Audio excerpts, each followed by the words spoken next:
சென்டர்ல எடுத்துக்கோங்க. இப்படி கூட நாங்க வந்து உங்க இடத்துக்கு உங்களை கொஞ்ச நேரத்துக்கு ரிலாக்ஸா இருக்கிறதுக்காக வந்திருக்கிறோம். நீங்க எல்லாருமே ரொம்ப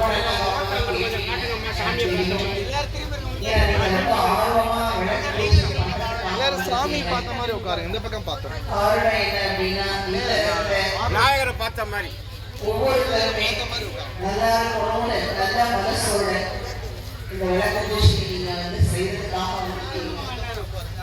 அதனால நீங்க அவசியம் இல்லறத்தை சிறப்பாக்கிறதுக்கு தயாரா இருக்கீங்க. அதே போல இந்த உலகம் என்ற இல்லறம் கூட ஒரு நல்லறமாகிறதுக்காக நம்ம எல்லாருமே சேர்த்து இந்த விளக்க பூஜை பண்ணலாம். விளக்க பூஜை பண்றோமே அதோட அர்த்தம் கூட நம்ம ஆன்மீக ரகசியம் கூட நம்ம தெரிஞ்சுட்டு பண்ணும்போது அதுக்கு பலன் வந்து ஜாஸ்தி தெரியப்பட்டிருக்காங்கதான் வந்திருக்கிறோம். உங்களுக்கு நிறைய விஷயங்கள் தெரியும். அதை தெரிஞ்சுக்க வேண்டிய விஷயங்களை நம்ம கொஞ்சம் தெரிஞ்சுக்கலாம். நாம வந்து பிரஜாபிதா பிரம்மாகுமாரிகள் ஈஸ்வரிய விஸ்வவித்யாலயத்திலிருந்து வந்திருக்கிறோம்.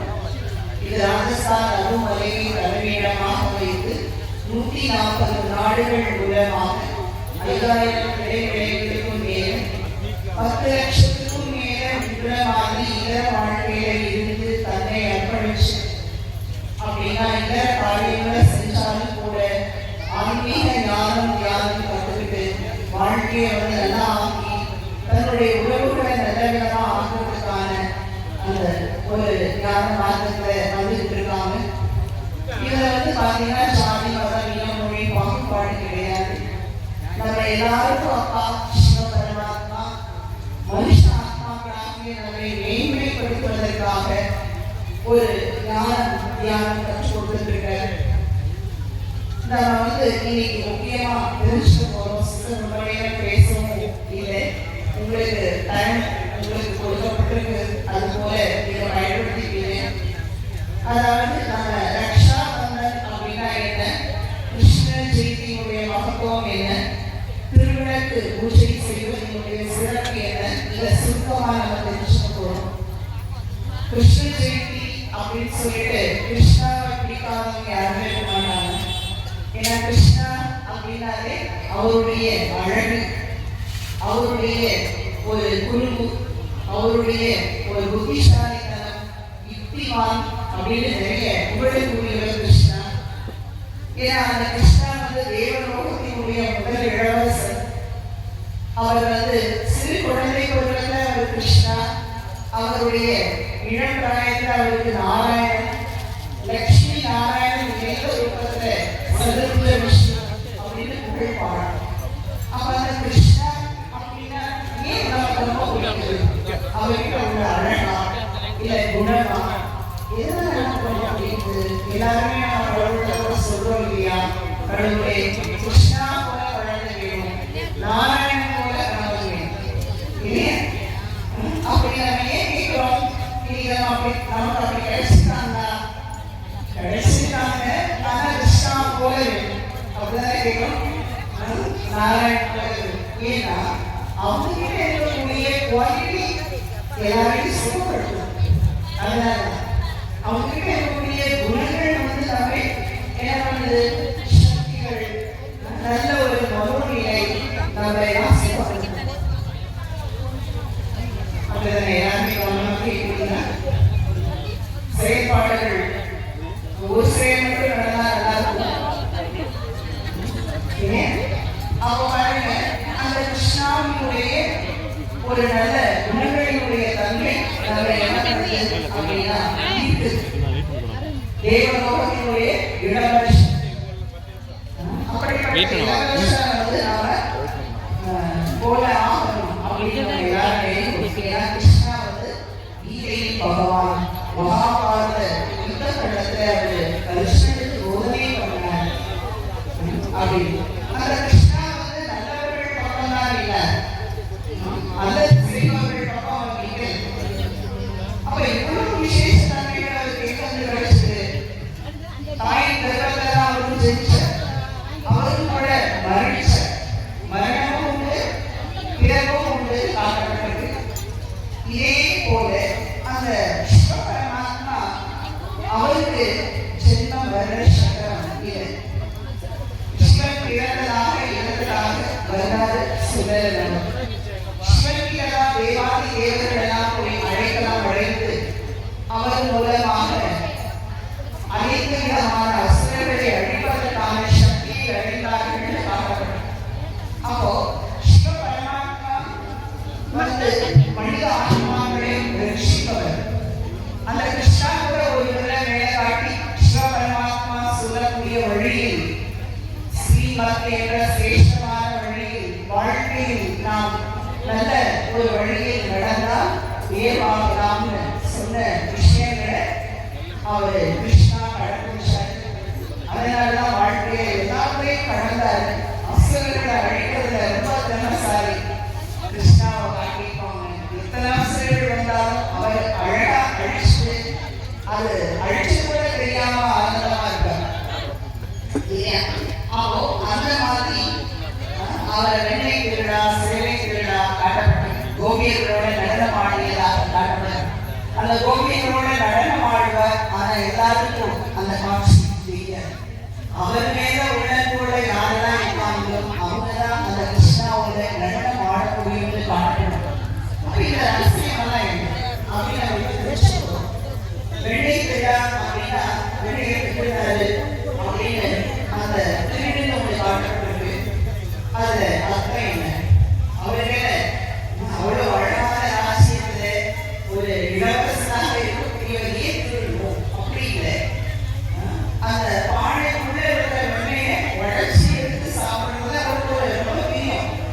அது உண்மை ரகசியம் என்ன அப்படின்னா எல்லாருக்குள்ள இருக்கக்கூடிய நல்ல ஒரு தன்மைகள் என்ற வெண்ணையை அவர் என்ன பண்ணிட்டாரு, வேண்டாத தன்மையை நீக்கி திருடிட்டார். பாருங்க, உண்மையிலேயே உங்ககிட்ட நிறைய ஸ்பெஷாலிட்டி இருக்கும், விசேஷ தன்மைகள் இருக்கும். அந்த விசேஷ தன்மைகளை நீங்க உங்களுக்கு கடவுள் உங்களுக்கு கொடுத்திருப்பார். அந்த ஒவ்வொரு விசேஷ தன்மைகள் பொறுத்தவரைக்கும் அதை எல்லாத்தையும் எடுத்து தன் வாழ்க்கையில நம்ம ஒவ்வொருத்தருமே பார்த்து பார்த்து பயன்படுத்தும் போது நாம கூட விட வேண்டாம் இல்லையா? நல்லது நம்ம எல்லாருக்கே என்ன பண்ணலாம், புரியுது. வேண்டாததை நம்ம எல்லாரும் ஒன்றும் திருடக்கூடாது. அப்ப பானையை உடைச்சு வெண்ணையை எடுத்தார். அது போல அவரு அந்த வெண்ணையை எடுத்து சாப்பிடுற அழகே தனி. அந்த அழகுல எல்லாரும் வாங்கி நாமும் கூட இருக்கிற நண்பர்கள் எல்லாம் விரும்பி சாப்பிடுவான். கடைசியில பார்த்தா கிருஷ்ணா மாட்டிக்க மாட்டேன், ஆனா மற்றவங்க எல்லாம் மாட்டிக்குவான். அதையில காட்டப்படும். இது எதனுடைய அர்த்தம் அப்படின்னா அவர் வந்து நல்லவைகளை நல்லாவே எடுத்துப்பாரு, வேண்டாதவைகளை விட்டு ஈஸியா விலகி நிற்பாரு. அந்த நிலையில இருக்கக்கூடிய ஒரு தன்மையை தான் ஆன்மீக ரகசியமாக நம்ம சொல்றோம். எல்லாரும் இருக்கக்கூடிய நல்ல குணங்களை விசேஷ தன்மைகளை பண்புகளை நம்ம தானாவே என்ன பண்ணலாம்னா நம்மளும் கூட திருடலாம், அதை நம்ம பயன்படுத்திக்கலாம். ஆனா வேண்டாதவைகள் இருக்கிற துர்குணங்கள் பலவீனங்களை யாரா இருந்தாலும் அதை நம்ம ஒதுக்கி எடுக்கணும். அதான் பானையை உழைக்கி விட்டு வேண்டாததை விட்டு விளையாடுறது அப்படின்னு அர்த்தம். அதனாலதான் கிருஷ்ணா அந்த ஒரு செயல் மூலமா எல்லாருக்கும் சிந்தனையை கொடுத்திருக்கார். அதை சிந்திப்பவர்கள் மட்டும்தான் அந்த நீக்குவதற்கான நிலையை கற்றுக் கொடுத்திருக்காரே ஒழிய அவர் அந்த ஒரு வேண்டாத செயலை செய்ய மாட்டார். அடுத்து பார்த்தீங்கன்னா அவர் வந்து கீதா உபதேசம் செய்ததாக காட்டப்பட்டார். கிருஷ்ணா கீதை சொன்னார். கீதை சொன்னாக்கா என்ன, எல்லாரும் வாழ்வதற்கான நல்ல விஷயங்களை தன் வாழ்க்கையில எப்படி பயன்படுத்தி ஆனந்தமா இருந்தாலும் புல்லாங்குழல் இசையில அவரும் மயங்கி அந்த மயக்கத்தை எல்லாருக்கும் கொடுத்தாலும் அதே போல நாம கூட நல்ல விஷயங்களை பரமாத்மா மூலமா எடுத்து அதை தனதாக்கி சுகமாக வாழ்ந்து எல்லாரையும் சுகப்படுத்தக்கூடிய செயல் நாம் செய்யுங்கிறதுடைய அடையாளமான அந்த ஒரு நிலையை அவர்கிட்ட நம்ம பார்க்கிறோம். புல்லாங்குழலுடைய இசை என்ன பண்ணோம் அப்படின்னா அசுரர்களுடைய நிலையை கூட அழிச்சிடும். எப்பவுமே நம்ம நல்ல விஷயங்களை நம்ம மனசை எவ்வளவு செலுத்துறோமோ அதனுடைய விஷயங்களை நம்ம ரசனையில கொண்டு போறோமோ நம்மளுடைய சிந்தனையாளரை செலுத்துறோமோ அப்ப நமக்குரிய வேண்டாத துன்பங்கள் என்ற அசுரர்கள் அழிச்சிடுவாங்க அப்படின்னு போதிக்கப்பட்டிருக்கு. அப்போ அந்த பாண்டவர்கள் கூட தான் கிருஷ்ணா இல்லை. காரணம் பாண்டவர்கள் கிருஷ்ணா சொன்னதை அப்படியே கேட்டாங்க. ஒரே குடும்பம் தான் துரியோதனன் எல்லாமே அவங்க இல்லையே அதிகமா இருந்தாங்க. ஆனா கிருஷ்ணா சொல்றது அவங்க கேட்கல. அதுபோல இந்த உலகமே ஒரு குடும்பம். அந்த குடும்பத்தில் கிருஷ்ண பரமாத்மா நம்முடைய ஆன்மாக்களுக்கு அப்பா. எப்படி இந்த உலகை இயக்கிறதுக்கு ஒரு சக்தி வேணும், உயிர் சக்தி. அந்த உயிர் சக்தி இல்லாம உடம்பு இயங்காது இல்லையா?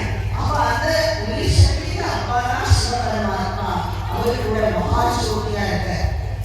மகாஜோதியாகிய அந்த ஜோதிகா ஆத்மா என்ற நிலையை நமக்கு ஏற்படுத்தி நாம் வாழ்வதற்கான வாழும் தத்துவத்தை நமக்கு கொடுக்கிற அதுதான் உண்மையான கீதா உபதேசம். அப்ப அதை கேட்டு கேட்டு வாழ்க்கையில நம்மளோட நிலையை மாற்றிக் கொள்வதற்கான ஒரு நிலை இப்போ இந்த நேரத்துல நடந்துட்டு இருக்கு. அப்ப சிவபரமாத்மாவுடைய நல்ல வாசகங்களை நம்ம வாழ்க்கையில கொண்டு வரும்போது நமக்குள்ள இருக்கக்கூடிய அசுரத்தன்மை நீக்கி நாமும் கூட ஒவ்வொருவரும் கிருஷ்ணா போல ஆக முடியும் இல்லையா? அவங்க எவ்வளவு நல்ல தன்மைகளா கொண்டு வந்து எல்லாரும் ஈர்க்கக்கூடியவரா இருந்தாரு. அது போல நம்மை தயார் பண்ண முடியும். அதுதான் கிருஷ்ண ஜெயந்தியுடைய ஆன்மீக ரகசியம். அப்போ அந்த சிவ பரமாத்மா மூலமா மனுஷாத்மா எல்லாரும் மேலே அடைவதற்கான தருணம் இந்த தருணம். இந்த சிவ பரமாத்மா ராஜஸ்தான் அருமலையில ஒரு சாதாரண மனிதனின் உடலில் அவதாரம் செய்து இன்று 89 ஆண்டுகள் ஆகின்றன. இப்படி எதாயனாகி தர்மஸ்து அதர்மத்தை எப்பொழுதெல்லாம் தலை தூக்கிறதோ அதை கழிப்பதற்கு தர்மத்தை நிலைநிறுத்துவதற்கு இந்த பூமியில் நான் அவதாரம் செய்யேன் என்று இறைவன் சொன்னது போல இந்த பூமியில அவதாரம் செய்து அப்படின்னா தாயின் கர்ப்பத்தில் ஜெயிக்கக்கூடிய ஒருவர் எல்லாருடைய பாவங்களையும் நீக்க முடியாது. அதனாலதான் சிவ பாப கணேஸ்வரா அப்படின்னு சொல்லப்படுது. பாவத்தை வதம் செய்பவர். எப்படின்னா இறைவனை அன்பா ஒழுக்கத்தோட உண்மையான உள்ளத்தோட அன்பா நினைக்கும் போது நம்முடைய அந்த தெய்வ சக்தி என்ன பண்ணும்னா நமக்குள்ள இருக்கக்கூடிய நல்ல தூக்கிடும் ஏகாத தானாகவே அழிச்சு. அதனாலதான் சிவன் நம்ம பாப கணேஸ்வரான்னு சொல்லியிருக்கோம். அப்போ சிவ பரமாத்மாவினுடைய தெய்வ சக்தியினால மாற்றம் நமக்குள்ள முன்னேற்றத்தை கொடுக்குது.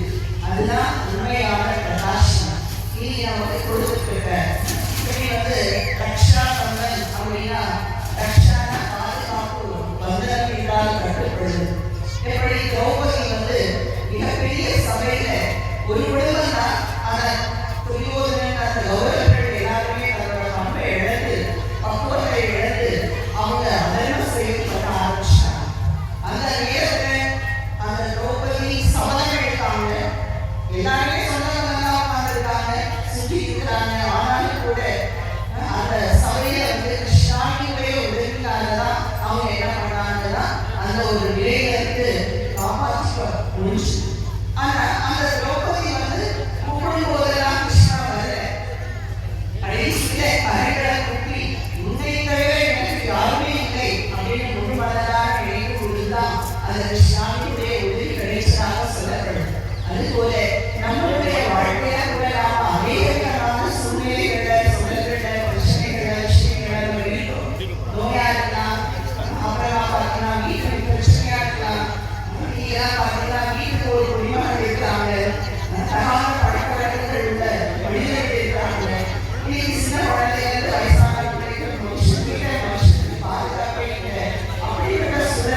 இறைவன் உதவியால் அழித்து வென்று காட்ட வேண்டும் அப்படின்னு அவர் நினைச்சதுனாலதான் அந்த மகாபாரத யுத்தமே நடந்தது. அதுபோல நம்ம ஒவ்வொருவருமே தனக்குள் இருக்கக்கூடிய வேண்டாத தன்மை என்ற அசுரரை அழிப்போம் என்று இந்த தீபம் ஏற்றும். ஓகேவா? இப்படி தனக்குள்ள இருக்கக்கூடிய வேண்டாத தலைப்பினங்கள், வேண்டாத துர்குணங்கள், நமக்கு தெரியாமல் இப்படி நெருப்பு ஏற்றின உடனே வெளிச்சம் வந்த உடனே இருள். அது மாதிரி உங்களுடைய நல்ல நினைவுகள் என்ற பிரகாசம் வந்த உடனே வேண்டாத நினைவுகள் என்ற இருள் விலக ஆரம்பிச்சு. அப்போ நம்ம தீபம் ஏற்றோம்னா அதுக்கு ரகசியம் கூட இருக்கு. வீட்டில் எல்லா நேரமும் தீபம் ஏற்ற மாட்டோம். மங்களமான நேரம், இருள் நேரம், அந்த நேரத்தான் சுவிட்ச் ஆன் பண்ணுவோம், வழக்கேற்கும். அப்போ இது ஒரு மங்களமான நிகழ்வு. அப்போ நம்மளுடைய வாழ்க்கையில சுய பாதுகாப்பு எப்படி திரௌபதி ஒரு விரதத்தை வைராக்கியமா எழுதுதான் அசுரனை அழிப்பதற்காக அந்த தனக்கு நடந்த நிகழ்வு தனக்கு மட்டும் அந்த உலகத்துக்கே நினைச்சதுனாலதான் அந்த மகாபாரத யுத்தத்தின் மூலமா அதர்மம் அழித்தது, தர்மம் விளைகிறது காட்டப்பட்டது. இன்னைக்கு இயற்கையும் கண்ணீர் வடிக்கிறது. ஒவ்வொரு குழந்தையும் ஒவ்வொரு மனுஷாலும் கண்ணீர் வடிக்கிறார். அதுல இருந்து தன்னை காப்பாற்றிக்கிறதுக்கு கடவுளை கொடுக்கிறார். அப்போ அந்த கடவுளை பரமாத்மா ஒருவரே நம்ம என்ன பண்ண முடியும், பார்க்க முடியும். அப்போ பாதுகாவலர் அவர் மட்டுமே. அதனால பாதுகாப்பு கூட கடவுள் எல்லாருக்கும் கொடுப்பாரு. ஆனா யார் ஒருவர் சுய கட்டுப்பாடோட வாழ்றாங்களோ அவங்களுக்கு தான் பரமாத்மாவுடைய பாதுகாப்பு கூட நிலவிடமா கிடைக்கும். அதனால ரக்ஷா பந்தன் என்றால் தூய்மையின் கங்கணம். ராக்கி அணிகிறது எல்லாருக்கும் கிடைக்காத அந்த ராக்கி தூய்மையான சகோதரிகள் மூலமாக தான் சிவ பரமாத்மா அந்த ஒரு சம்பந்தத்துல இருந்து ஒவ்வொரு சகோதர ஆத்மாவுக்கும் ராக்கி அணிகிறார். எல்லாருமே எல்லாருக்கும் ராக்கி கட்ட முடியாது. உலகத்துல சொல்லுவாங்க சகோதரி சகோதரிக்கு ராக்கி கட்டுவாங்க. அந்த நேரம் ராக்கிஸ் கொடுப்பாங்க. ராக்கிஸ் கொடுத்து பரிசு கொடுப்பாங்க அப்படின்னு சொல்லி காட்டுறாங்க. அப்போ சிவபெருமாத்மா நமக்கு ராக்கிஸ் கேட்கிறாரு, அதுதான் பரிசு. நீங்க எல்லாரும் பரிசு கொடுக்கணும். கூடவே என்ன பண்ணணும், உறுதி எடுக்கணும். உறுதியா வாழ்றதுக்கான கண்டனம் கடவுள் நமக்கு கட்டளை. உறுதியா வாழ்வேன்னு சொல்லி எல்லா விஷயங்களையும் நல்லதை கொண்டு வருவேன் முடிவெடுக்கும் போதுதான் அவருடைய புனிதமான கண்டனம் நம்மளோட கையில கட்டப்படும். காப்புக்கு அவ்வளவு சக்தி இல்லையா, எல்லாருமே கட்ட முடியாது. அப்போ கடவுளுடைய சக்தி தான் நமக்கு வருகிறதுல சிவபெருமாத்மாவினுடைய ஜோதி ரூபமான ஒரு கங்கணம் அமைக்கப்படும். நான் உங்களுக்கு பாதுகாவலராக இருப்பேன் அப்படிங்கிறது என்னுடைய புனித கங்கணம் தான். நாங்கள் ரொம்ப ஸ்பெஷலாக கொண்டாடுவோம், எல்லா பண்டிகையும் கொண்டாடுவோம். அதில் இது ஒரு புனிதமான பண்டிகை ரக்ஷா பந்தன். அடுத்து பார்த்தீங்கன்னா திருவிழாக்கு ஏற்கும். இதில் ஒரு விளக்கு வைத்துனா திருவிழாக்கு ஏற்கும். எல்லா இடத்துலையும் சேர்க்க மாட்டோம். அமையா விளக்கு ஒரு நிலையில் ஒரே நிலையில் இருக்கும் விளக்க ஜோதி இருந்துச்சுன்னா தீபம் ஏற்றும். அந்த தீபத்தில் கூட அனுஷ்டமாக இருக்கு. இது மனித சரித்திரத்தினுடைய ஒரு அடையாளம். இந்த தீபம் விளக்கு அஞ்சம் இல்லையா, ஒழுங்காக வேற அதில் அழகாக விளக்கம் வச்சுருக்கீங்க. இந்த விளக்கில் என்ன ஒட்டிருக்கீங்க,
நம்மளுடைய அனைத்து விதமான தேவைகளையும் பூர்த்தி செய்யக்கூடிய மங்களத்தை கொடுக்கும்.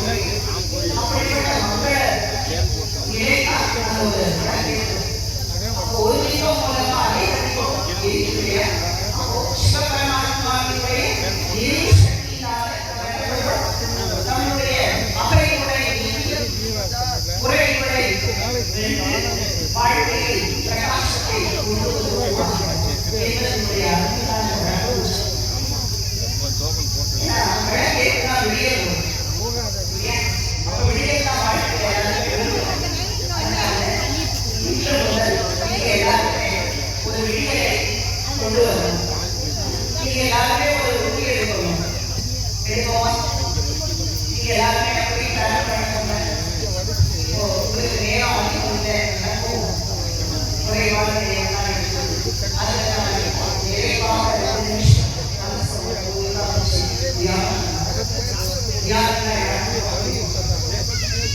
வயது வேறுபாடு கிடையாது. ஜாதி வயது பாகுபாடு கிடையாது.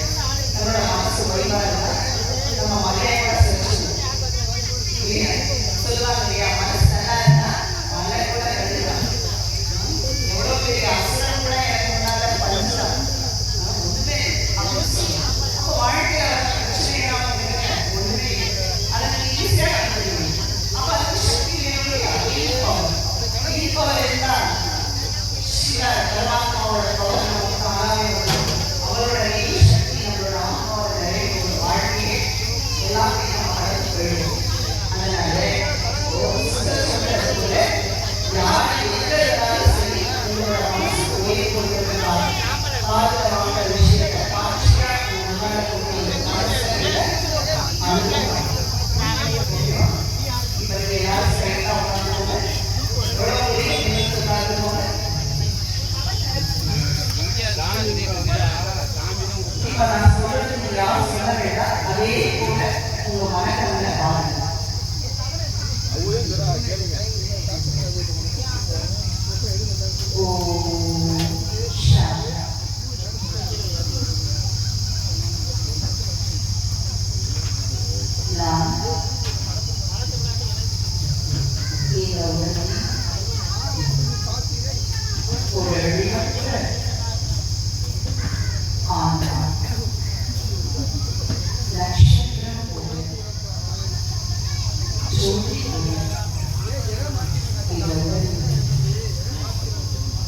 இரண்டு குடும்பங்களுக்கு மத்தியில்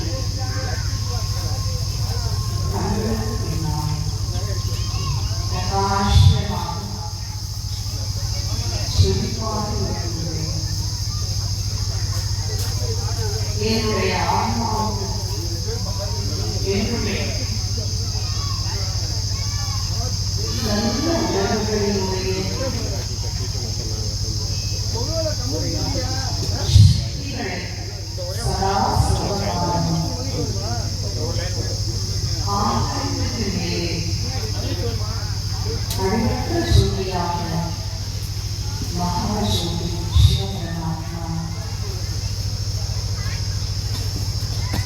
எனக்காக என்றுமே நல்ல இல்லங்களுடைய அனுபவங்களை அறிந்துகொண்டே இருக்கிறார். அவரிடமிருந்து எனக்கு இந்த அழிந்த உலகத்தில் வாழக்கூடிய உணர்வு என்னுடைய ஆன்மாவுக்கு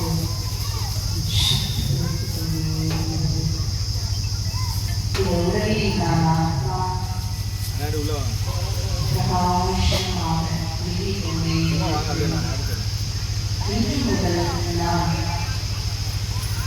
என்னிடம் என்னை சார்ந்தவர்களிடம் பொறுமையாக அமைதியாக நிதானமாக பொறுமை நிறைந்தவராக இனிமையானவராக வாழ்க்கை இந்த பிரகாசத்தை என் மனதிலும் என் வாழ்க்கையிலும் கொண்டு வந்து எனக்குள் இருக்கக்கூடிய வேண்டாத தன்மைகளின் உரை வெற்றியடைந்து இல்லறத்தை பிரகாசமாக்குவேன். என்னுடைய தீய பழக்க வழக்கங்களிலிருந்து நான் விழிப்புறேன். என்னுடைய மனம் ஒழுங்காக அமைதியாக லேசாக இருக்கிறது.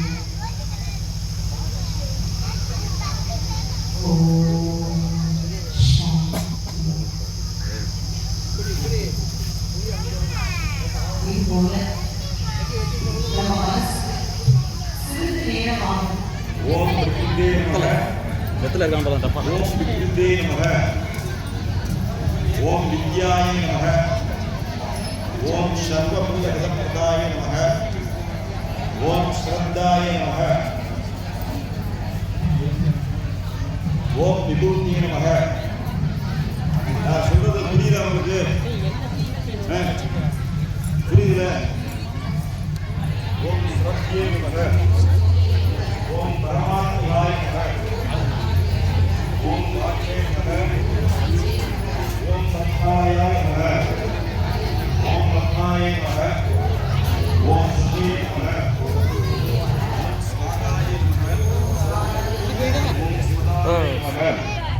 ஓம் த்ரைம் சம்மன்யாய நமக. ஓம் சுபாயே நமக. ஓம் நிருபேஷ் மகதானந்தாய நமக. ஓம் வரலக்ஷ்மீ நமக. ஓம் அசுப்ரதாயே நமக. ஓம் சிவாயே நமக. ஓம் ரண்யப்ராகாராய நமக. ஓம் சமுத்திரதனாயாய நமக. ஓம் ஜெயாயை நமக. ஓம் மந்தானந்திர ஆச்சமணியம் சமர்ப்பயாமி. மறுபடியும் மஞ்சள் அரிசி எடுத்துங்க. 5 தடவை மகாலட்சுமி வஸ்திரார்த்தம் மகாலட்சுமிக்கு வஸ்திரங்கள் கொடுத்து அவங்களை அலங்காரம் பண்றோம்.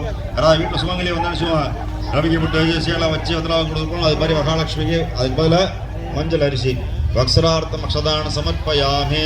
பாதத்தில் சேருங்க. அப்படியே விளக்கு பார்த்து சேர்த்துருக்கு. ஆபரணார்த்தம் ஏதாவது நகை சுவாமிகளுக்கு நகை கொடுக்குற மாதிரியே. அலங்காரணார்த்தம் அது போல் அக்ஷதை மஞ்சள் அரிசி எல்லாத்துக்கும் கூட உயர்ந்தது அது அக்ஷயம். அக்ஷதை என்றும் குறைவில்லாதது. அதை கொடுக்குற மகள அக்ஷதான சமர்ப்பயாமி. சமஸ்தோபச்சாரான அக்ஷதான சமர்ப்பயாமி. அலங்காரணார்த்தம் ஆபரணார்த்தம் ரத்ன சிம்மாசனம் சமர்ப்பயாமி. சேர்த்துக்கல மகாலட்சுமி சந்திரன் கோயிமா அவங்க வாங்குற வாசகம் போட்டாங்க.